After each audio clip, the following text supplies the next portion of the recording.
Rahayu, Rahayu, Rahayu.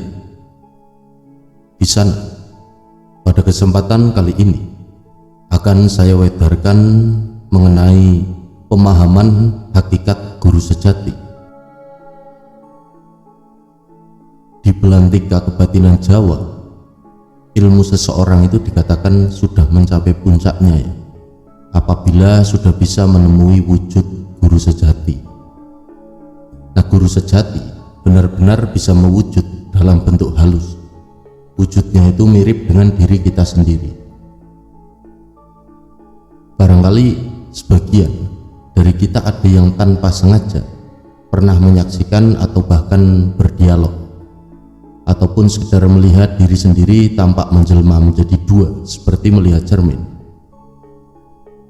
Tanpa maksud menggurui, sejatinya itulah guru sejati kita. Atau bagi yang dapat krogo sukmo, maka akan melihat kembarannya yang mirip sukma atau badan halusnya sendiri. Di sana, wujud kembaran itu berbeda dengan konsep sedulur kembar. Itulah entitas guru sejati. Karena guru sejati memiliki sifat hakikat Tuhan, maka segala nasihatnya akan tepat dan benar adanya, tidak akan menyesatkan. Oleh sebab itu, bagi yang dapat bertemu guru sejati, saran dan nasihatnya layak diikuti. Bagi yang belum bisa bertemu guru sejati, tidak harus pesimis, sebab guru sejati akan selalu mengirim pesan-pesan berupa sinyal dan getaran melalui hati nurani. Maka kemudian kita dapat mencermati suara hati nurani diri sendiri untuk memperoleh petunjuk penting bagi permasalahan yang kita hadapi. Namun permasalahannya, jika kita kurang mengasah ketajaman batin, sulit untuk membedakan apakah yang kita rasakan merupakan kehendak hati nurani, karping rasa, ataukah kemauan hati atau hawa nafsu, rasa nengkarep. Artinya, guru sejati itu menggerakkan suara hati nurani yang diidentifikasi pula sebagai karping rasa atau kehendak rasa, petunjuk Tuhan. Sedangkan hawa nafsu tidak lain merupakan rasa nengkarep atau rasanya keinginan. Nah, syarat utama kita bertemu dengan guru sejati adalah dengan laku prihatin, yakni selalu mengolah rasa, mesu budi, malati hening, mengolah batin dengan cara membersihkan hati dari hawa nafsu dan menjaga kesucian jiwa dan raga. Sebab orang yang dapat bertemu langsung dengan guru sejatinya sendiri hanyalah orang-orang yang terpilih dan pinilih. Selanjutnya adalah konsepsi sedulur papat kiblat limo pancer atau kiblat papat limo pancer. Konsepsi ini di lain sisi sering diartikan juga sebagai kesadaran mikrokosmos dalam diri manusia. Sedulur papat itu sebagai perlambang empat unsur badan manusia yang mengiringi seseorang sejak dilahirkan di muka bumi. Sebelum bayi lahir akan didahului oleh keluarnya air ketuban atau air kawah. Nah, setelah bayi keluar dari rahim ibu, akan segera disusul oleh plasenta atau ari-ari. Sewaktu bayi lahir juga disertai keluarnya darah dan daging. Maka sedulur papat terdiri dari unsur kawah sebagai kakak, ari-ari sebagai adik, dan darah daging sebagai dulur kembarnya. Jadi keempat unsur disatukan, maka jadilah jasad yang kemudian dihidupkan oleh ruh sebagai unsur kelima, yakni pancer. Konsepsi tersebut kemudian dihubungkan dengan hakikat doa. Nah, dalam pandangan kejawen, doa merupakan niat atau kebulatan tekad yang harus melibatkan semua unsur raga dan jiwa secara kompak bersama-sama. Maka untuk mengawali suatu pekerjaan dibutuhkan sikap amatek aji atau niating sun, atau artikulasi kemantapan niat dalam mengawali segala sesuatu kegiatan atau usaha.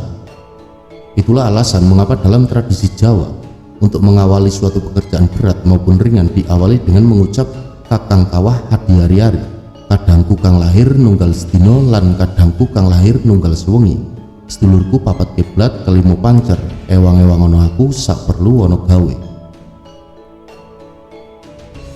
Di sana, guru sejati, yakni rasa sejati, meretas ke dalam sukma sejati atau sukma suci, kira-kira sepadan dengan makna roh kudus atau ruhul kudus, roh al-quds.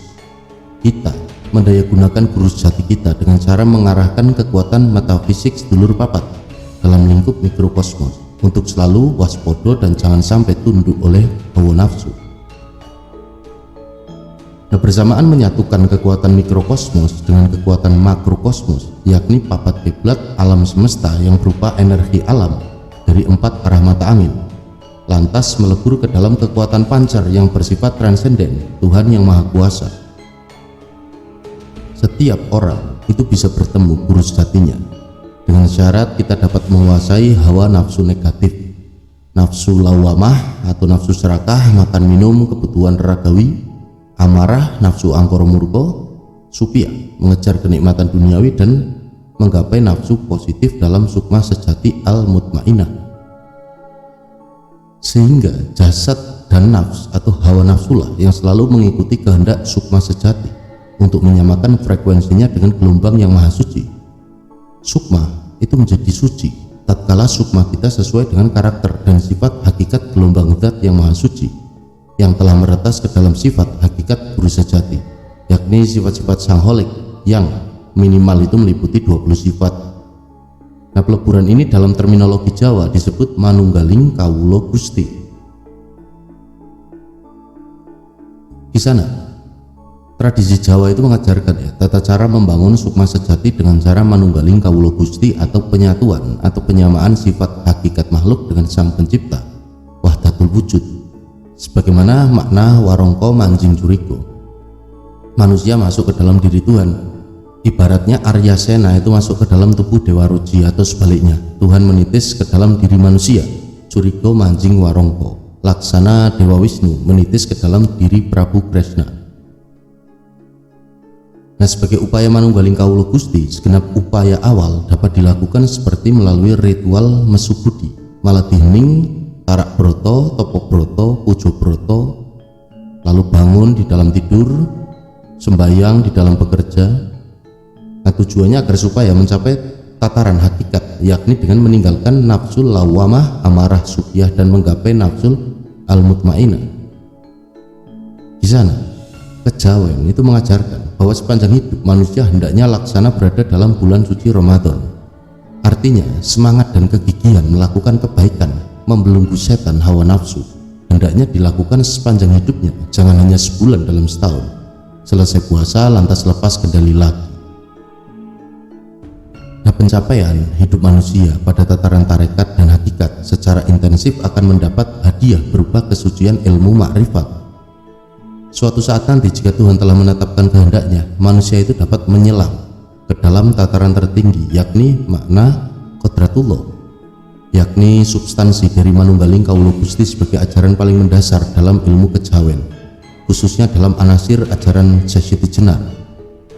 Manunggaling kawula Gusti itu sama dengan bersatunya zat pencipta ke dalam diri makhluk.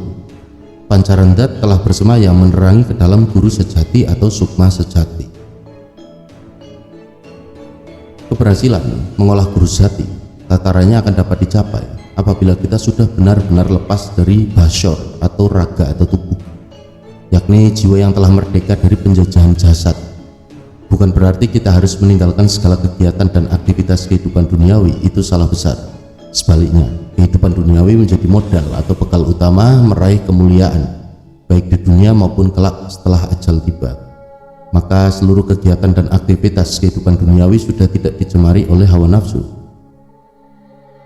Kebaikan yang dilakukan tidak didasari pamrih, sekalipun dengan mengharap-harap iming-iming pahala surga atau takut ancaman dosa neraka,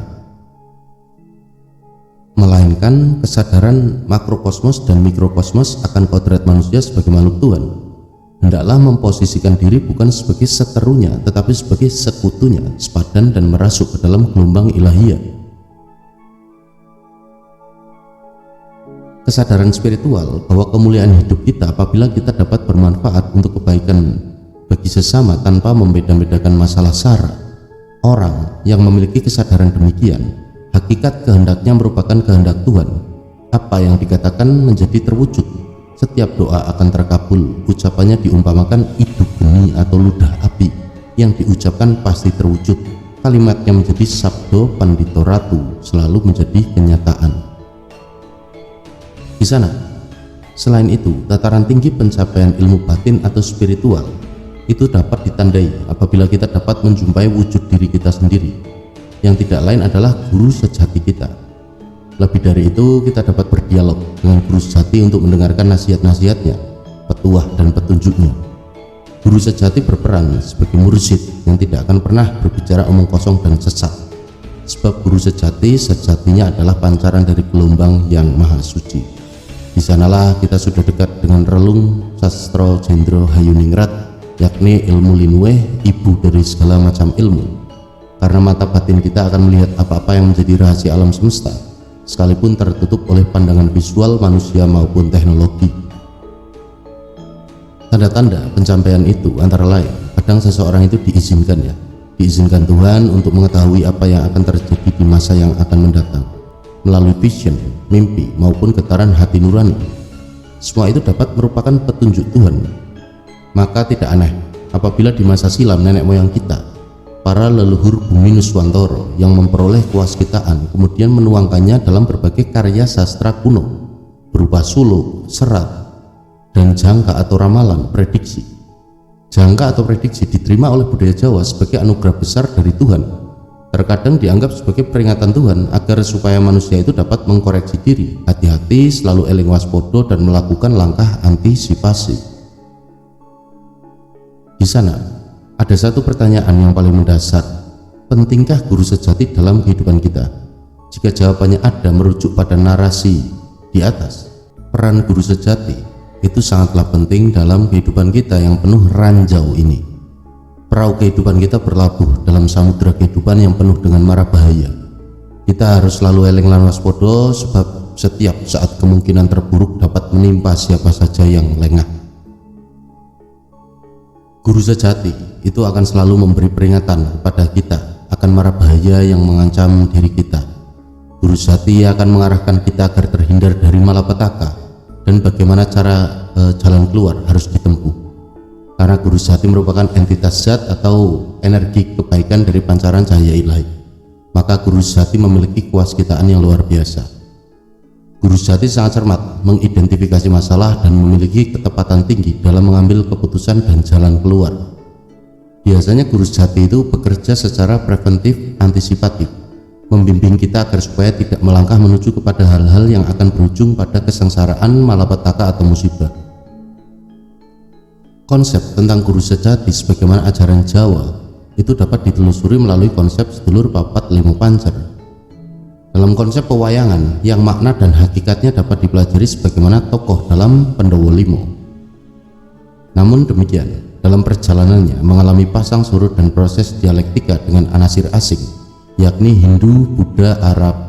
Leluhur bangsa kita memiliki karakter selalu positive thinking, toleransi tinggi, andap asok, sehingga nenek moyang kita, para leluhur yang masih peduli dengan kearifan lokal, secara arif dan bijaksana mereka tampil sebagai penyelaras sekaligus cagar kebudayaan Jawa.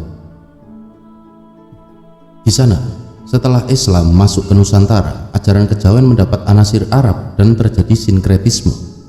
Sedulur papat kiblat kemudian diartikan pula sebagai 4 macam nafsu manusia, yakni nafsu lawamah biologis, amarah, angkara murka, supiyah kenikmatan, birahi atau psikologis, dan mutmainah kemurnian dan kejujuran. Sedangkan kelima yakni pancer diwujudkan dalam dimensi nafsu mulhimah atau sebagai pengendali utama atau talisuh atas keempat nafsu sebelumnya.